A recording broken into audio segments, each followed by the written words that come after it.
الرحمن الرحيم. الحمد لله نحمده ونستعينه ونستغفره ونؤمن به ونتوكل عليه ونعوذ بالله من شرور أنفسنا ومن سيئات أعمالنا. من يهده الله فلا مضل له ومن يضلله فلا هادي له. فإن الله جل وعلا قال في كتابه العظيم والفرقان الحميد: فأعوذ بالله من الشيطان الرجيم. بسم الله الرحمن الرحيم. فمنهم من قضى نحبه ومنهم من ينتظر وما بدلوا تبديلا. سب سے پہلے مشیت کے انوار سے نقش روئے محمد بنایا گیا.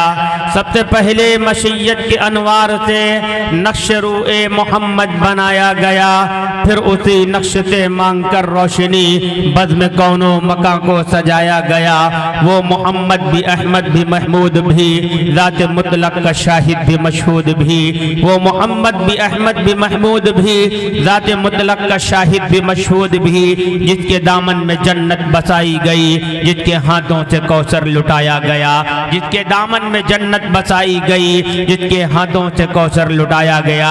عزیزان ملت اسلامیہ، جیسا کہ آپ کو معلوم ہے کہ آج آپ کی سرزمین محلہ خدا گنج محمود آباد میں ایک عظیم الشان جلسہ بعنوان تاریخ کے اہم موڑ پر ہماری ذمہ داری. آج پورے ملک کے کیا حالات ہیں، امت مسلمہ کن حالات کے دوچار ہے، یہ ساری چیزیں آپ کو اچھی طریقے سے معلوم ہیں اور بخوبی آپ واقف ہیں. اب ہمیں کرنا کیا ہے اور ان حالات میں کیسے زندگی گزارنا ہے، علماء کرام کو دعوت دی گئی ہے.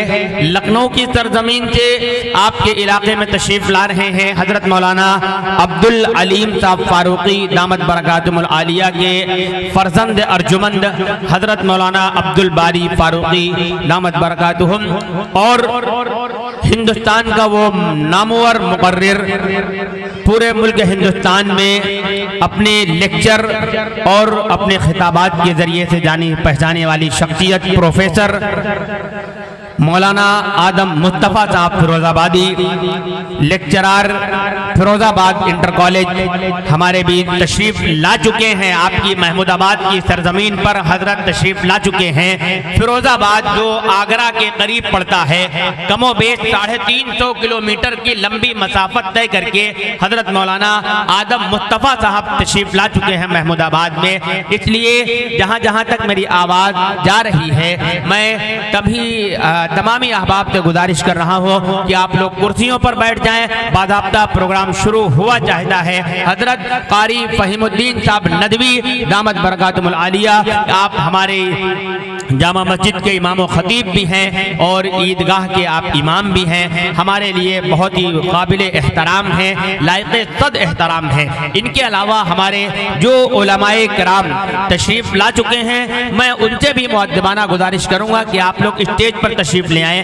ہمارے جو کمیٹی کے ممبران ہیں، ذمہ داران ہیں، ان سے میں گزارش کروں گا جو علماء کرام تشریف لا چکے ہیں، آپ علماء کرام کو اسٹیج پر لانے کی زحمت گوارا فرمائیں تاکہ باضابطہ پروگرام کا آغاز ہو سکے. ایک بات اس سے قبل میں عرض کر دوں کہ آپ کی اس سرزمین پر محلہ خدا گنج میں کم و بیش 10 سال کے بعد یہ کوئی پروگرام منعقد ہو رہا ہے، اور اس سے پہلے برابر باقاعدہ پروگرام ہوتے رہے ہیں. اس سے پہلے ہماری انجمن صدیقیہ، چاہے وہ جونیئر ہو چاہے سینئر ہو، ان کے جو ممبران تھے، ہماری کمیٹی والے تھے، ہمارے ایوب سلمانی صاحب ہیں، صاحب بیات سلیمان انصاری صاحب ہیں، اور بہت سی اتنی لمبی وہ انجمن ہے، انجمن صدیقیہ محلہ خدا گنج. انہوں نے بہت سے پروگرام مدح صحابہ کے حوالے سے ہمارے اسٹیج پر کیے ہیں. ظاہر سی بات ہے میں ان تمامی لوگوں کی قربانیوں کو میں یاد کرتا ہوں، اور ان کی جو قربانیاں تھیں، جو ہمارے اس سے پہلے کے پیشرو تھے، ہمارے بزرگان تھے جنہوں نے یہاں پر پروگرام کیا، یا پرانی بازار کی جو تنظیم تحفظ ناموس صحابہ تھی، ان کے اراکین تھے، وہ لوگ پروگرام کیا کرتے تھے. تھے. کافی سالوں کے بعد تقریباً جو اس سے پچھلا پروگرام اس گراؤنڈ پہ ہوا تھا وہ 13 نومبر 2013 کو اس سے پچھلا پروگرام آپ کے یہاں ہوا تھا.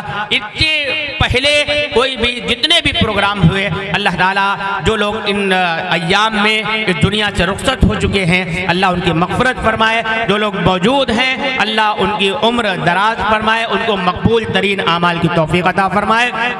اب میں بلا کسی انتظار بہت ہی ادب و احترام کے ساتھ قرآن پاک کو اپنے سینے میں محفوظ کر کے پھر اس کو خوش الحانی کے ساتھ خوبصورت انداز کے ساتھ نمازوں میں پڑھنا اور نمازوں میں اس چاشنی کے ساتھ پڑھنا کہ سننے والے مقتدیوں کو بھی مزہ آئے, لطف ہو. جس کو قرآن پاک سننے کا سلیقہ اور قرآن پاک سننے کا جس کے اندر ایک جذبہ ہوتا ہے کیسے قرآن سنا جاتا ہے وہ ہمارے حضرت قاری صاحب کی تلاوت سنتا ہے تو واقعتاً اس کو محسوس ہوتا ہے. میں اس وقت کچھ نہ کہہ کر کے انتہائی ادب کے ساتھ گزارش کر رہا ہوں والد محترم جناب طیب عثمانی صاحب اللہ انہیں غریق رحمت فرمائے, ان کی قبر کو نور سے بھر دے. انہوں نے ایک شعر کہا تھا کہ طیب جب بھی تم سنو قرآنی آیات, اے طیب جب بھی تم سنو قرآنی آیات اس دم تم خاموش رہو کرو نہ کوئی بات. میں اس وقت گزارش کر رہا ہوں ہمارے امام و خطیب جامع مسجد اور عیدگاہ کے امام حضرت قاری فہیم الدین ندوی صاحب ہمارے بھی تشریف فرما ہے. میں شکر گزار ہوں کہ آپ نے ہماری دعوت قبول فرمائی, آپ تشریف لائیں اور بارگاہ خداوندی میں تحفہ تلاوت پیش کرنے کے ساتھ ساتھ ہمارا یہ جلسہ بعنوان تاریخ کے اہم موڑ پر ہماری ذمہ داری کا باضابطہ آغاز فرمائیں. اعوذ باللہ من الشیطان الرجیم.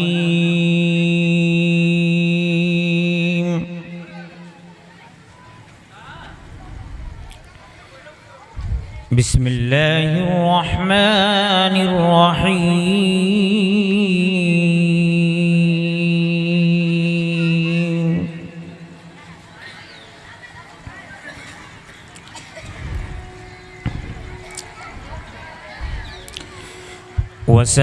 وسارعوا إلى مغفرة من ربكم وجنة عرضها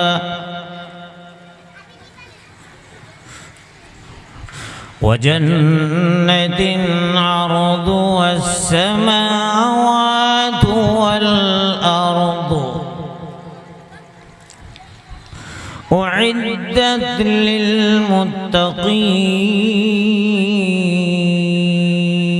للمتقين.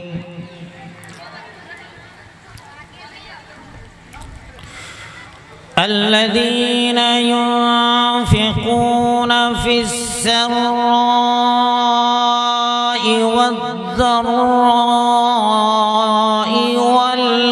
والكاظمين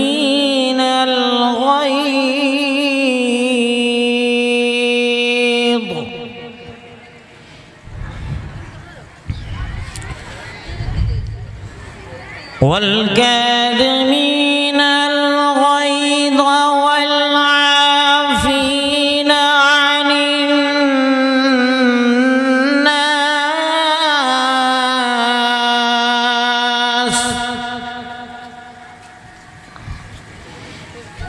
والله يحب المحسنين.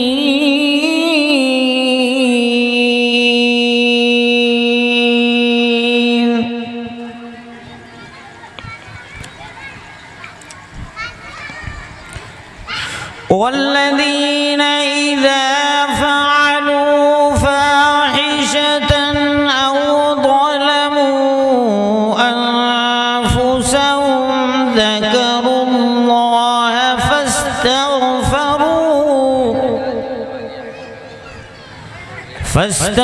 فاستغفروا لذنوبهم ومن يغفر الذنوب إلا الله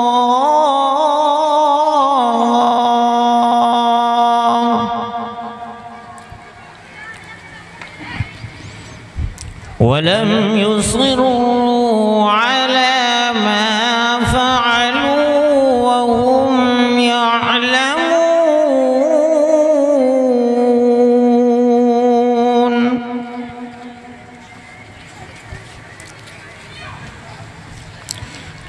أولئك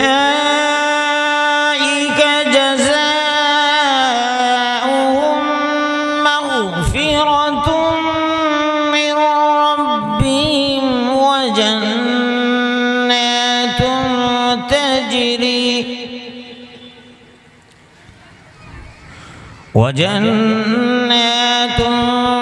تجري من تحتها الأنهار خالدين فيها ونعم أجر العاملين.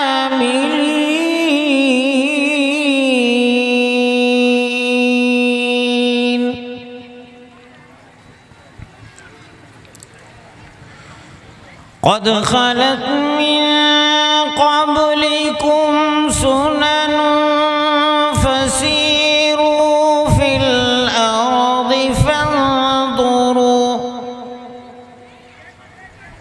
فانظروا كيف كان عاقبة للمكذبين.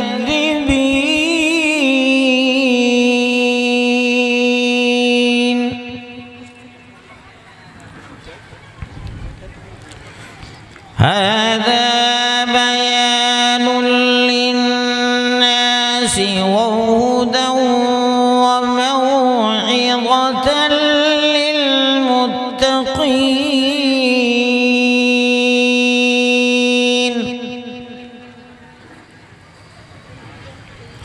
ولا تهنوا ولا تحزنوا وأنتم الأعلون إن كنتم مؤمنين.